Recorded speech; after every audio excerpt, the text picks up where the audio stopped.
Okay, welcome back to Bridging the Gap. We're here with a long-time person here on the show, and just always out in the community, Jermichael Mitchell. How you been, my brother? Well, sir. How are you? Good. So, what's going on in your world right now? Oh man, so summertime, man. Spring and summertime, I always coach basketball. So I've been running program Hoops R Us basketball for boys and girls. We've had a great summer. Big ups to all my coaches who help out, man, all the parents who support what we try to do. But it's just an opportunity, again, to mentor kids through basketball. We also did a flag football program through the Salvation Army. Okay. So I've been doing that as well, along with some of my other coaches. Big ups to my coaches who help out tremendously and hold things down for us, man. But I just been with the kids, man, back in the community, doing community work. You're always with them. Yeah, man. So that's my passion. That's my heart. And then, trying to get into the realm of the politics. Of course, it's a voting year. Yeah. So trying to seems like there's always something going on in politics. Yeah. Locally, it always is, man. So I can kind of say that I'm looking forward to November. I want to see how things may change. It's going to be interesting. Very interesting for this year. And then, of course, next year is the city elections. So, me personally, I'm getting ready for that run. Okay. So for mayor again, right? Yeah, of course. I'm running for mayor again. Awesome. And again, on this City Talk, I definitely want to touch on several different topics, but one of them is that mayor's race. Yeah. But before we get there, I actually want to ask you, what is your feeling on this thing going on with the nursing home? So from what I'm reading, I've heard what Julie said, I see what the pushes are. First and foremost, I believe all nursing homes need to be fully staffed. Okay. Right? I truly believe in order for you to have good care of those people, you can't have workers who are overworked. You have to have fresh staff. You have to hire people. You have to have people who are compassionate about the elderly. Yeah. You know what I mean? That's another thing. You have to care about your job. You can't just be coming to work. And then you have to have adequate equipment. You have to have an adequate space. So I think those things are always important. From my understanding, no one has said that the nursing home was being sold, because I believe that was the biggest. No, it's not going to be. As far as I know from talking to from the conversations that I've heard and the things that I've seen, it's not being sold, because that was the first uproar, that it may be being sold to a private entity. Things may be changed, people may be getting fired, and all of these other things. So that was cleared up. Now I think it's more about the treatment of the people. Okay. And again, like I said, that comes to staff morale. You got to have adequate staffing in order for you to truly run a facility like that. This is true. Because people spend long hours in those places. And you're dealing with humans. So anytime you're working in the service of humans, you have to deal with attitudes. You have to deal with, them not seeing family members, or people making promises to them, meals not being right. It's a lot of things during operation that are vital and important when it comes to nursing homes. Sure. Yeah. So, but I believe the executive coming out with a statement saying that it wasn't going to be sold was very important. And now, whatever. What we got to do from there? Yeah. I think from there, again, it's just making sure that the space is adequate, making sure the staff is okay, whether that be training, whether that be therapy. Like when you're dealing with I become close to these people that I work with. Someone may pass away. That's a traumatic experience. Yes. So think about how many staff have been there over the years who have formed relationships with some of those patients, and then they've passed away. Have we really checked on those staff? That's a good point. Have we really made sure that they were okay because that happened? Sure. Or did we just continue having them work? Well, and that's a good point. Great point. Another thing that I have a concern with is the fact that I remember when we were speaking with the executive, she said that they were kind of bringing them up to modern style. And before, they were doing everything with pencil or pen and paper. My concern is have we been taking care of them properly? Yes, I know that when you go to the nursing home, it smells good, it smells clean, it may look great, but a lot of times if things are not done properly, the question goes down also to, are the patients being taken care of properly? Yeah, and I think that's one of the concerns. Again, not attacking the staff, but I think that's one of the concerns with some of the family members of those patients and also some of the community people. I don't think that should be used as a political platform. Say it again. I'll say that. Yeah. I don't think that's one of the things that should be used as a political platform, but it will be. It's political time, it's politics, so it'll definitely be brought up. People will have their ideas with what they think should be done, but I think more importantly, we need to worry about those patients. We need to focus on those staff. We need to make sure they have adequate equipment and an adequate space to make sure that our elderly are taken care of. Sometimes our elderly are forgotten in our community. Yeah, too often. I was talking to Bishop Dickerson last week, and I had asked him because he was just letting us know that he'd been with a Christian shelter for 7 years. Yeah, he's been there for that long. And he's done a great job. Sure. Have you seen it change over the years? Yes, he's Absolutely. done a great job in his position over the years, transforming that into an amazing program. Absolutely. And a homeless shelter for people here in our community. The question I had from him was, when he came in, was there any pushback? Because there was changes that had to be made. See, that's what I'm seeing with the nursing home. It's the fact that we brought in this new person in April, and people were used to something else. When anytime people don't like change. You know, so I'm wondering, is a lot of this that you're hearing from the nursing home is because people don't like change? Yeah, it could be. You know what I mean? That's one of the key things, man. With leadership change comes change. No matter what it is, whether it's politics, whether it's business, whether it's organizations, people have their vision and the things that they feel that are important, right? So when that comes, like you said, it's a lot of change that could trickle down from that. Sometimes people come in and keep everything the same. Sometimes people come in and feel like it needs to be better, and they change everything. And like you said, sometimes those changes are different for staff. They're different for patients. I mean, I don't like change. Yeah, I mean, a lot of people don't like change. know? I think change is okay. I think It's needed. Yeah, and it's one of those things where you have to start becoming comfortable with it because it's going to happen regardless, right? Facts. So if there's nothing you can do about it, hey, don't stress it because you add an extra stress to your life. But if you can control it, try to make the best decisions for your life. Try to make the best decisions for your family. Sure. And then go from there. So, yeah. Sure. Now, I want to turn it back. Thank you. I want to turn the attention back to Salisbury area more. So I know that they're supposed to be building like something over on Lake Street. Was it going to be a community center? So, I believe on the Lake Street side of things, we're talking about Brew River? No, actually, I think it's over by the firehouse. By the firehouse. Yes, they've got it all. I mean, so I believe that's the North Point development. If you're talking about right on the waterway. Yeah, on the waterway. So if I'm not mistaken, and Miss April can correct this, when she comes on and ask her. But I believe that's the North Point project, and all of that's supposed to be cleared out and redeveloped. Really? So, yeah, from my understanding, from what I read, if I'm correct, I think that's the North Point Prong project. Okay. They've put allotted some money to turn that into an area where people can, and again, I don't know exactly what's going to be down there, but they're supposed to clean that area up and do some more revitalization in that area. Wow. To make it look better, for our community and for us to have access to some new things. So that's what you're talking about. There's a lot of things going on as far as this revitalization, and I think that's a good thing. Sure. But like you said, it's also a political season, so it seems like a lot of different people have different ideas. We now have, I think, up to 4 people running for mayor. Yeah. So I like it, man. Like I said, it's kind of sort of ranked choice voting without it being ranked choice voting. I was thinking it. You said it. But I like it, man. It's competitive. It's the nature that's needed in our community. But why? Well, people think they have their vision for what should be done. Some people are disgruntled with Ms. Randy Taylor, right? So that's why they're running. They feel that they can do a better job than what Mr. Taylor has done. There are people in our community who want to see us continue to develop at a quick rate. And again, Mr. Taylor, from what I'm saying, is taking a look at all the deals that have been made before him and making sure that we're not being put in a bind as a city. That's my perspective on things. And I think that's smart, right? Like, no matter what past administration has done or the decisions that they've made, because when you look at some of those decisions, watching and reading, selling lots and marinas and selling certain things for the prices that we sold them when they were appraised for way more alone would make you stop and say, I might need to look into this. So I'm cool with the slowdown of development. I like the Ross and all of those big buildings, and I like some of the revitalization plans for our community as well. I've seen the plan for the embetterment of Salisbury and our business district and all of these things, and I think growth and development should be smart. right? Yep, I get tax abatements, and I get getting developers to come here.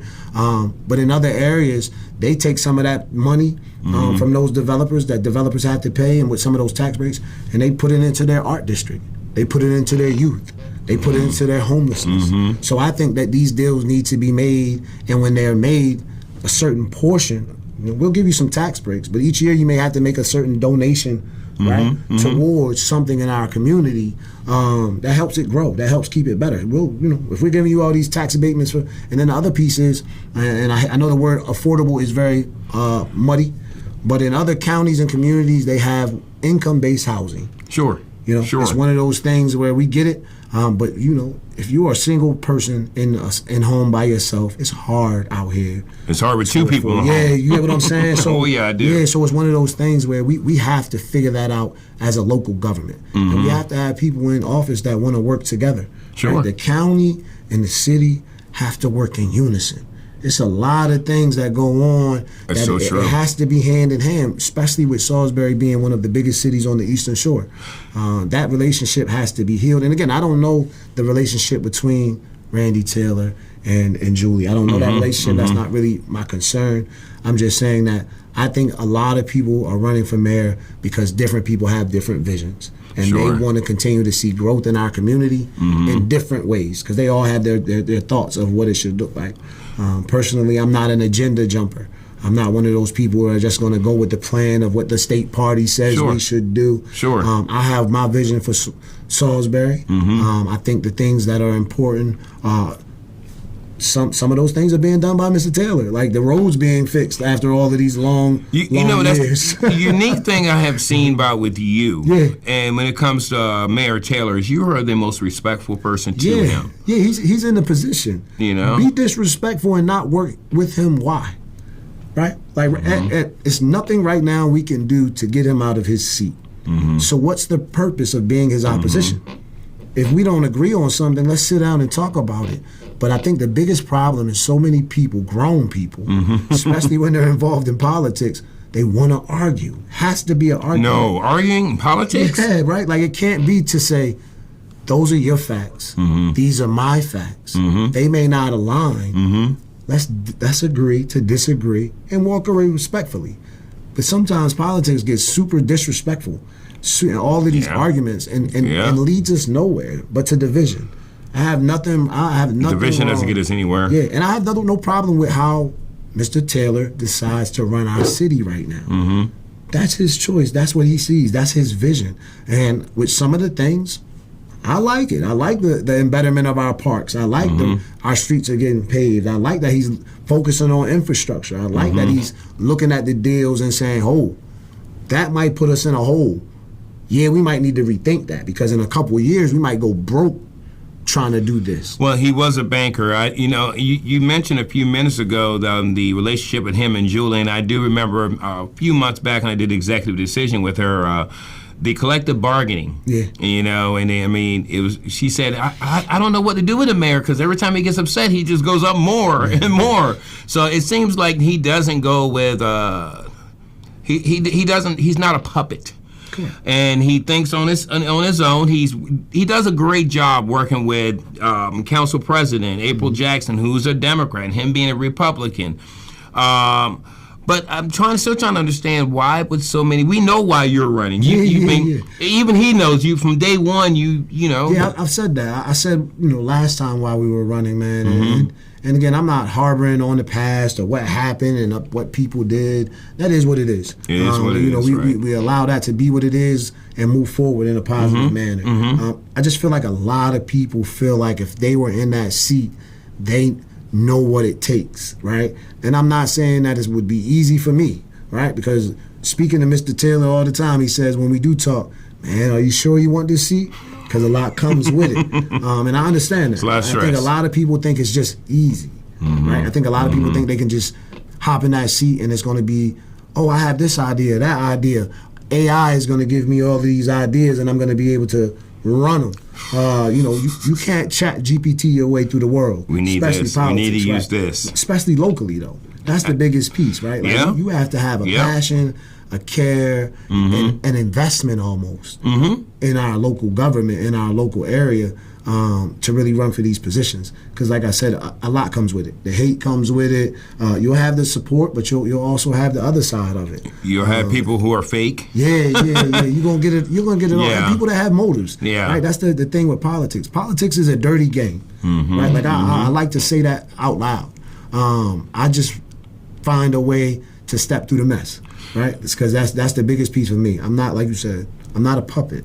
No. And I don't believe Mr. Taylor's a puppet as well. No. Now, who's all thinking about running for mayor as we know it right now? Now, from the statements that I've seen, and again, and this is just hearsay. Is this hearsay now? Yeah, this is hearsay from what I'm saying.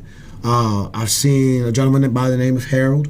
I can't say his last name, so I don't want to. Sear, okay. Yeah, I know. I went to school with his sister. Okay, so yeah, Mr. Harold is running. I've heard wind. And again, I don't know how true this is, but I've heard wind that Michelle Gregory may run. Michelle Gregory? Yeah, that was just wind. And of course, Mr. Taylor, more than likely, will probably run again. No, he did tell me that he will be running. Yeah. So again, and again, I think he should run again. Like I think, again, I tell people all the time, I'm an athlete. I love competitive nature. I welcome it. But again, I think it also tries to give them a way with multiple people to say, we have our ranked choice voting. I want to get back on that because it seemed like, it was about 3 months ago, this became a big thing, maybe 4 months ago. It's still a big thing to them. But like you said, it never was here. Yeah, it's never been a thing for the people, though. Right. That's the biggest push. And we won't say names, but for the people who were pushing it and that are still trying to push it, the community wasn't really backing that.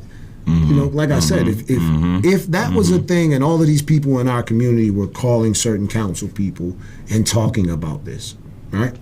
Not little pockets of groups and whatever their title of groups are, not these pockets of people, but real community was saying, hey, we're interested in changing the style of vote. People aren't interested in changing the style of voting because they're already confused about voting. So why would you change something that I still am trying to learn and get actively involved in? Our concern was when it came to replacing someone that steps down. That's why I didn't understand how they went from trying to reform the way that they selected, because when they selected Mrs. Holland, rather not anyone agrees about what kind of job she's doing or not, which I think she's doing a pretty good job.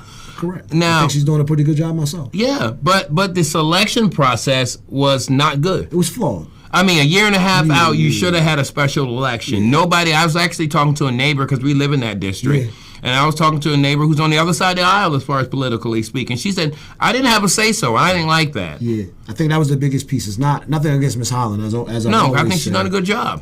But the people came forward and complained about the process of how it was chosen. Yes. And not being able to have a say. People outside of that district decided on that district, and that was unfair to the people. When you talk about a political process. So again, that's what people came forward with. This ranked choice voting thing was, well, if we're gonna fix this, then we might as well go over here and change this as well, because the percentage of people who come out to vote is so low. That's their biggest excuse.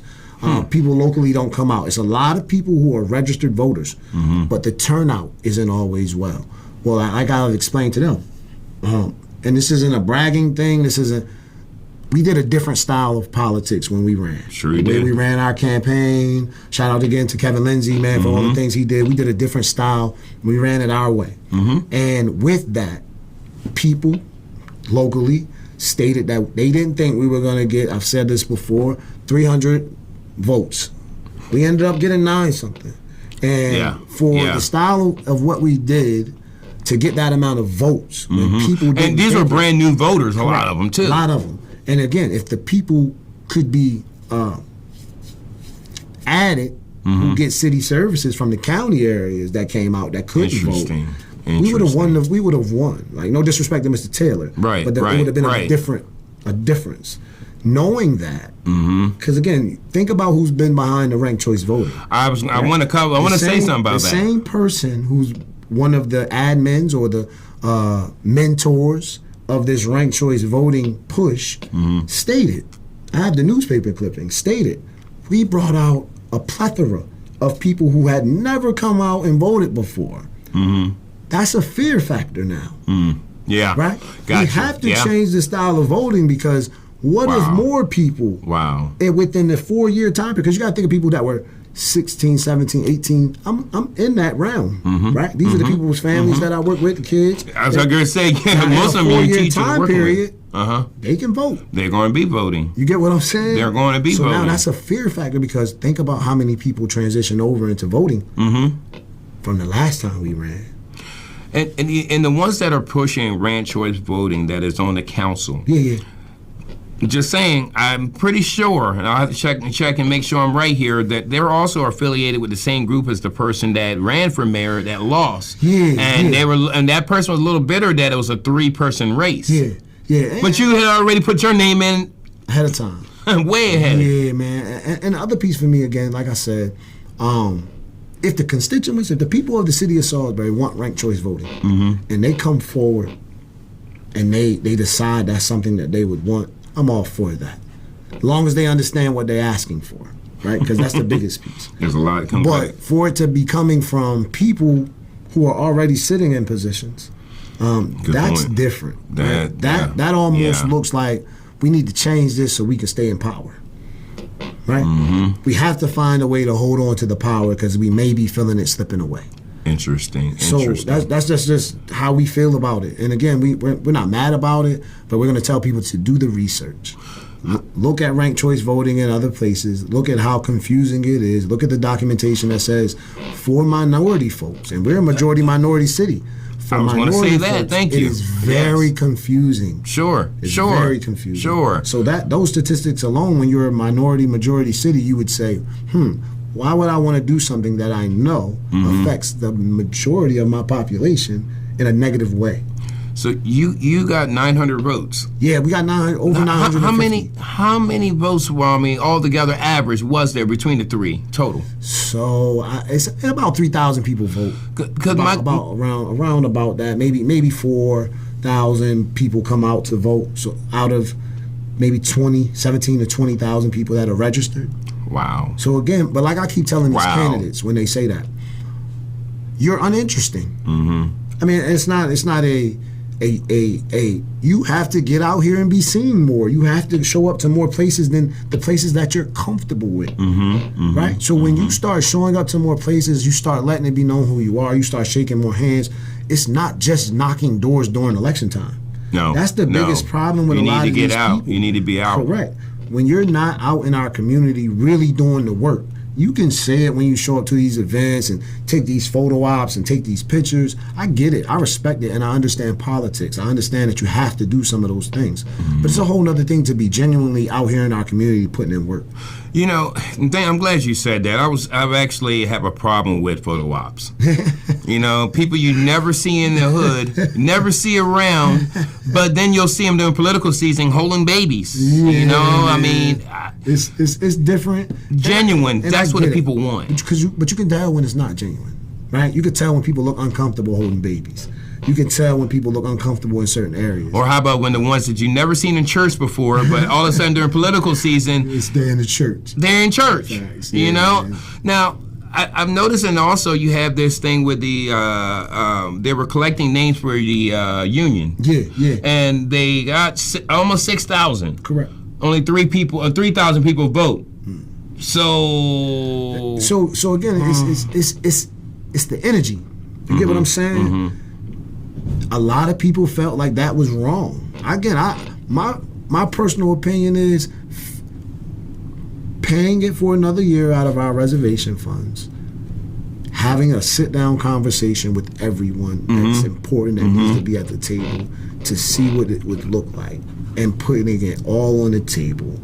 If we do X, Y, and Z, then we got to do this over here as well to manage this, or we'll go broke, if that's what you're saying. So I felt like that personally.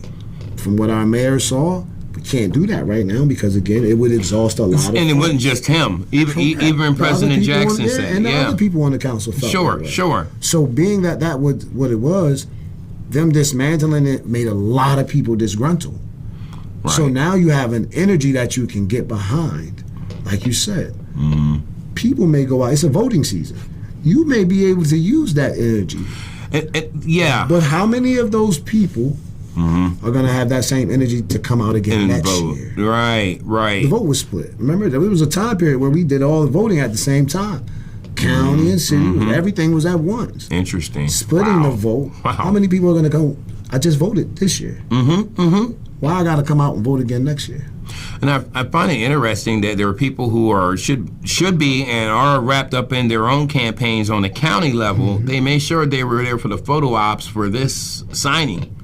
Yeah, what man, was like the point? I'm proud of people. Let's start there. Okay. Because again, when you have an opportunity to put something on a ballot and vote for it, that's important, right? I signed the petition, right? I signed the petition because again, I feel like when the people need to have a say. I like your reasoning. People I also love your need reasoning. to make sure that they're doing the research because if you vote for this, the money got to come from somewhere. You can't get blood up a turn up. So you don't just vote off emotion. I'm glad that these people showed up. I'm glad they got the signatures that they got.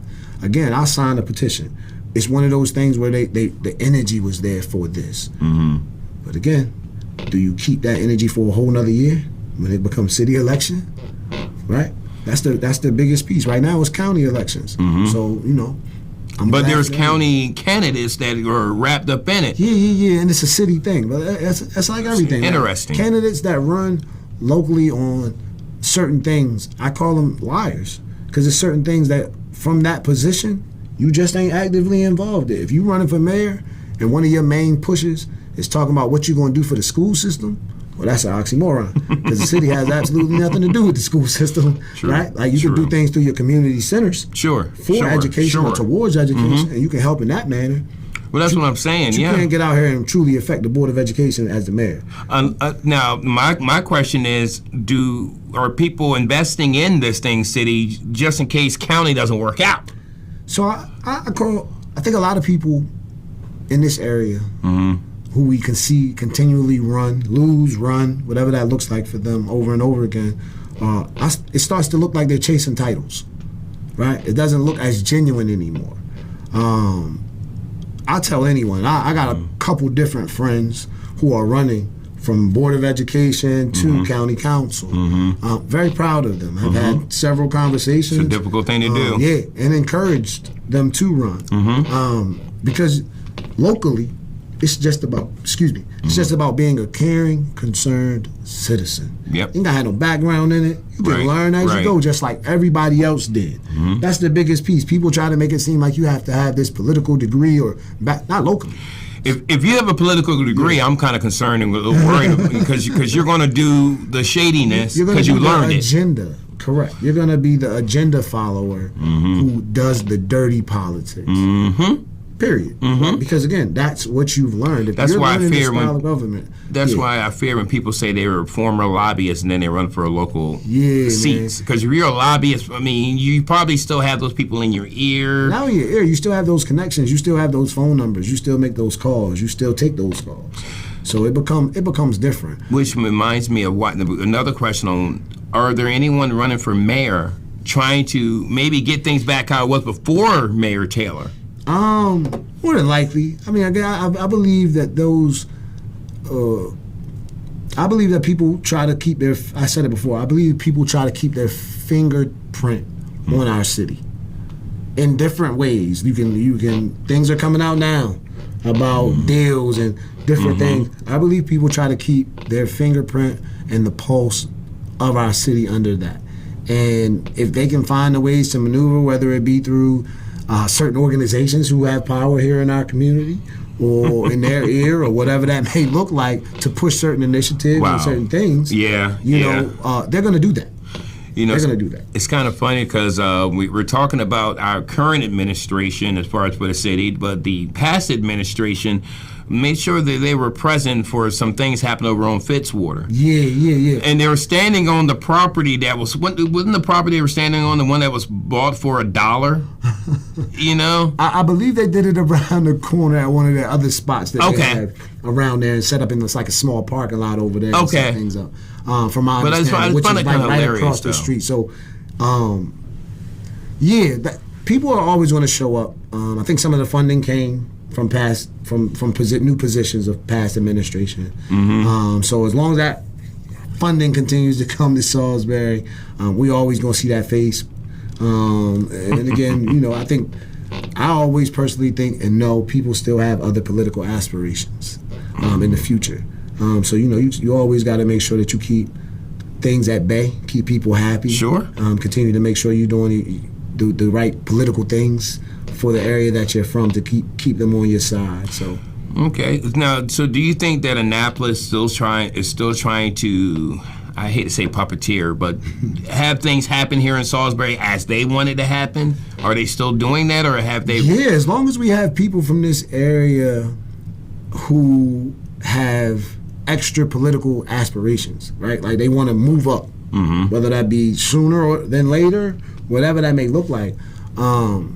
They always going to try to have people here be puppeteers. Like I said, that's agenda politics, though, right? The things that come from Annapolis that go out throughout all states, that people want, how the Democrats think things should go, or how the Republicans think things should go. It comes down, it trickles down, but it takes strong-minded people to say, hey, I don't know if that works for my area. And that's the biggest piece, right? If you can take that agenda and make it fit your area, but not go by it exclusively, I understand. You're great at what you do. But you also have to make that decision and be like, hey, yeah, that ain't gonna work in my area. That might work in a major area or a major city. They may have the resources, but I'm not just gonna take money to do something in my area that ain't gonna work. You mean like the trying to develop, 50 units right there by the drawbridge that, number one, there's no parking. Number two, I can swear that I always see it underwater. But it's a flood area. It's a lot of things, man, that I personally don't understand with that. Not any of that. I get it. I think the biggest problem that we have with people who want to see quick development in our area, because we need homes. Don't get it. We need affordable housing. Not ones that's going to be underwater. Yeah, and not ones that to me are just being done to be done. That makes sense. Yeah, it does. It does. In this area, we are not a major city. We don't even have true public transportation. So you can't tell me you're going to build a certain amount of units and it's not going to be parking for everyone in that complex locally. Right. Because it ain't like a bus system is just going to drop them off in front of their house and they don't have to have some sort of... It can't be luxury apartments because it's right there by Purdue. Yeah, man. So, and again, like that'll be different. Hopefully they can figure it out, but I just think, you know, anything downtown, when you're building on parking lots, you're taking away parking. So at what point do you add on those parking? It's not enough street parking in downtown. No. Right? Because that was one of the key things someone said. Well, they can park on the street. Where? You know how packed Fitzwater gets. And like you said, that's a flood area. Once a torrential downpour happens right there by Purdue on that street, and that little area floods. And we know this. We know that Fitzwater floods. So one of the things I was talking to someone the other day, if I was a developer, I'd be trying to maybe build a parking garage somewhere instead of trying to build units in places. Yeah, but I think the biggest piece would be where. Like the place that I could think of. It's on the other side, right by Rise Up. Right, but I think the place would be where they're trying to put the hotel and convention center, right? Like. And now that's over by Royal Farms. Yeah, right there. And they're still trying to do that. I believe they're still trying. I think that's in litigation. Don't get me lying. I think that's in litigation, though, where they're still trying to figure that out.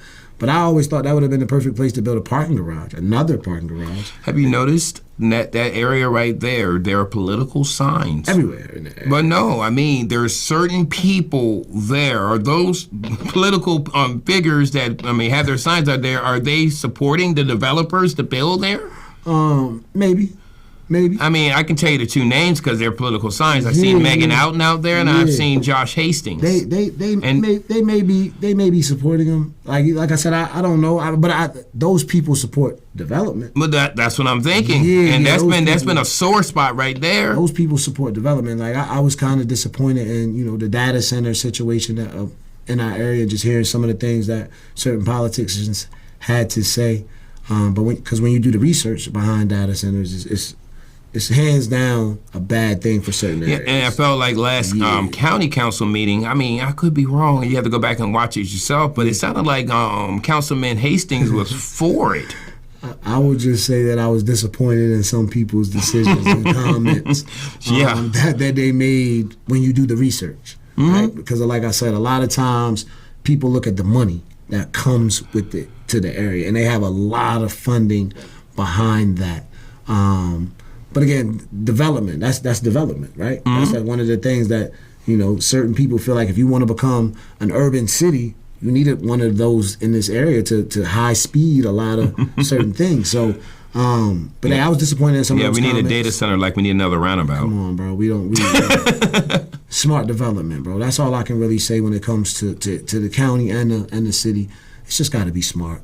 It's got to be things where it's beneficial not only for the developers but also beneficial for the city. We can cut some breaks, we can do some things, but again, some of that money needs to be returned, or you need to make donations each year after a certain amount of years. I like that to again the homelessness, to our elderly, to our youth, right, to our arts and entertainment district. What investment are you in major cities and other areas and counties?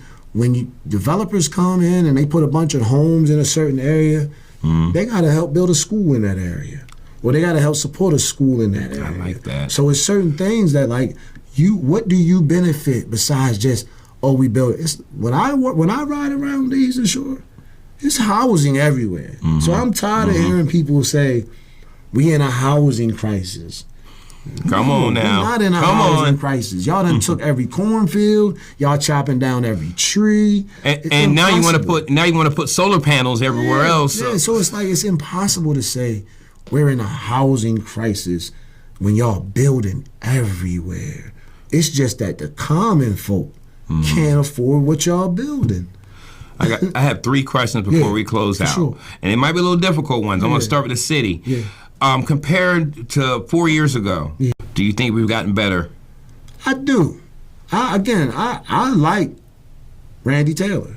Like people can say what they want to say about him going to bars and all these other things. From my conversations with the gentleman, from the things I've seen him do in his position, how he stood 10 toes down on what he believes. Because again, he said he was going to do everything that he's done. He said he was going to do in his campaign, and that's what I like about him the most. He's a man of his word to me. That's a man of his word. Sure. And I believe integrity goes a long way. And when it comes to my community, I can't speak for other people's communities because I feel like for a very long time we were left behind. He's done a great job in our community trying to better different things. I'm glad that Waterside Park got a pavilion.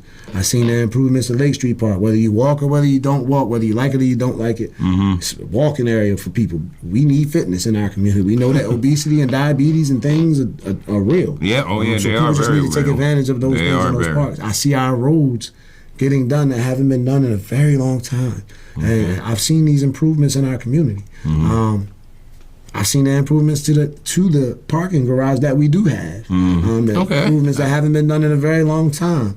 So again, I see the things that have been done, and I believe that we are headed towards it better. It may not be that fast development that a lot of people want to see yet.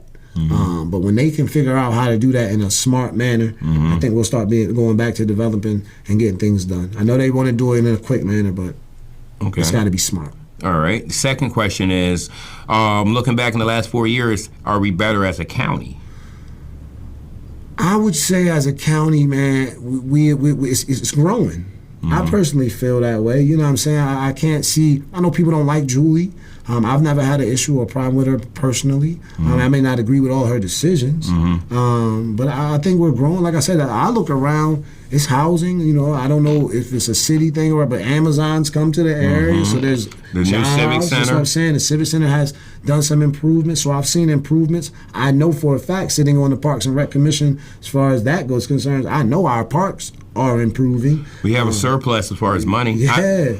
No, facts. These are the things that are important. And I know that, like I said, from that commission that I'm on, when we go asking, And when we think things should be done, we get the okay, bro. So that I love the county improvements on our parks and the things that we're doing to create safe spaces outside. You know what I'm saying? Of, again, centers and things of that nature. But I love what I do and the work that we do, especially on the Parks and Rec Commission, man. Like, I think that our county is growing as well. Okay. Now, here's the hardest one. State. Okay. Within the last 4 years. Within the last 4 years, there's been a lot of major changes in our state, especially with our DMV cost and different things. So it's a double-edged sword for me. Some of those changes have affected our households in a major way. But I've also been a part of boards and commissions that have given grant money that Westmore has created through Safer, Stronger Together and a few other initiatives where he's taken cannabis funding and he's putting it into grants for people in our community. It went from 9% tax to 12% tax, and that tax money, certain portion of it is going back to our communities. Yeah, and I know Julie said something about, like, even out at Billie Jean Jackson Park, that's from the cannabis fund. Yeah, that's what I'm saying. So to me, it's a double-edged sword so far for me with Westmore. He's done some great things, and there's some changes that have affected me when it comes to cost and some of those things as well. So as a state, financially, I believe we're in a hole. Right? We are. So, you know, I would agree as far as when it comes to that. I would give a bad grade if I had to give a grade.